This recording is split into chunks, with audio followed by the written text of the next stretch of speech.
लोकसभा चुनाव में 10 महीनों का वक्त बचा है, लेकिन बीजेपी अभी से इसकी तैयारी में लगी है। इसके लिए बीजेपी नए साथियों को गठबंधन में जोड़ ही रही, साथ ही विरोधी दलों पर सियासी स्ट्राइक भी कर रही है।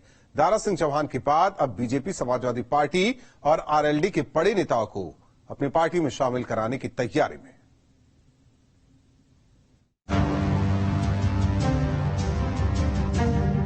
चौबीस के चुनाव के लिए बीजेपी ने यूपी की 80 सीटें जीतने का लक्ष्य रखा है। इसके लिए वो दूसरे दलों के बड़े नेताओं को तोड़ने से भी गुरेज नहीं कर रही।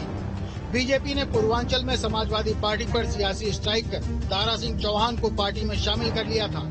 इतना ही नहीं, ओबीसी वोट बैंक को अपने पाले में लाने के लिए ओपी राजभर की पार्टी सुभाषपा को एनडीए में शामिल कराया। पूर्वांचल के साथ ही अब बीजेपी की नजर पश्चिम पर है। ओपी राजभर और दारा सिंह चौहान के बाद अब पूर्वांचल और पश्चिमी यूपी के 4 बड़े नेता बीजेपी ज्वाइन करने जा रहे हैं। सूत्रों के हवाले से खबर है कि बीजेपी में शामिल होने वाले नेता समाजवादी पार्टी और उसके गठबंधन साथी रालोद के हैं। सूत्रों के हवाले से जिन नेताओं के नाम सामने आ रहे हैं, उनमें साहब सिंह सैनी, सुषमा पटेल, राजपाल सैनी और जगदीश सोनकर का नाम है। यूपी में बीजेपी मिशन 80 को पूरा करने के लिए लगातार सियासी दांवपेच चल रही है।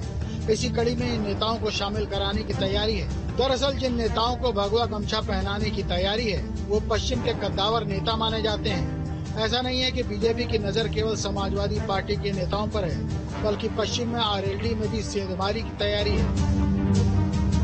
साहब सिंह सैनी अखिलेश सरकार में कैबिनेट मंत्री थे, जबकि राजपाल सैनी 2022 में खतौली से आरएलडी के टिकट पर चुनाव लड़े थे। राजपाल सैनी और साहब सिंह सैनी दोनों ही पिछड़ी बिरादरी से आते हैं। पश्चिम के साथ ही पूर्वांचल में दारा सिंह चौहान के बाद समाजवादी पार्टी को एक और झटका देने की तैयारी है। समाजवादी पार्टी की नेता सुषमा पटेल भी बीजेपी का दामन थाम सकती हैं। 2020 में सुषमा पटेल ने बागी होकर एसपी ज्वाइन की थी। 22 में जौनपुर के मड़ियाहू से एसपी के टिकट पर चुनाव लड़ी, लेकिन जीत नहीं मिली। पूर्व विधायक सुषमा पटेल अपने सैकड़ों समर्थकों के साथ बीजेपी में शामिल हो सकती हैं। दरअसल सुषमा पटेल कुर्मी बिरादरी से आती हैं।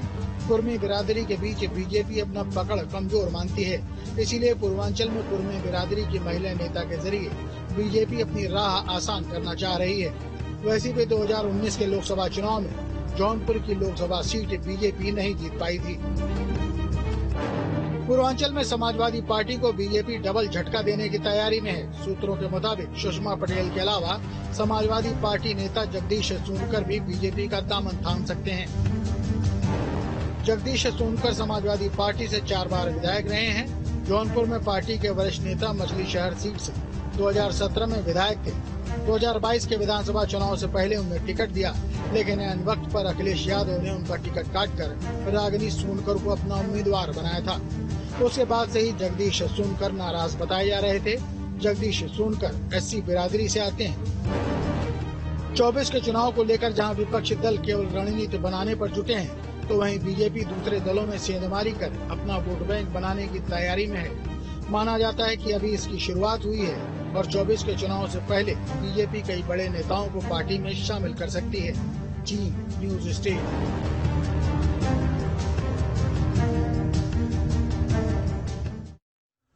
लोकसभा चुनाव की तैयारी में जुटी बीजेपी ओम प्रकाश राजभर और दारा सिंह चौहान को साधने के बाद कैबिनेट का हिस्सा बना सकती है। योगी कैबिनेट का विस्तार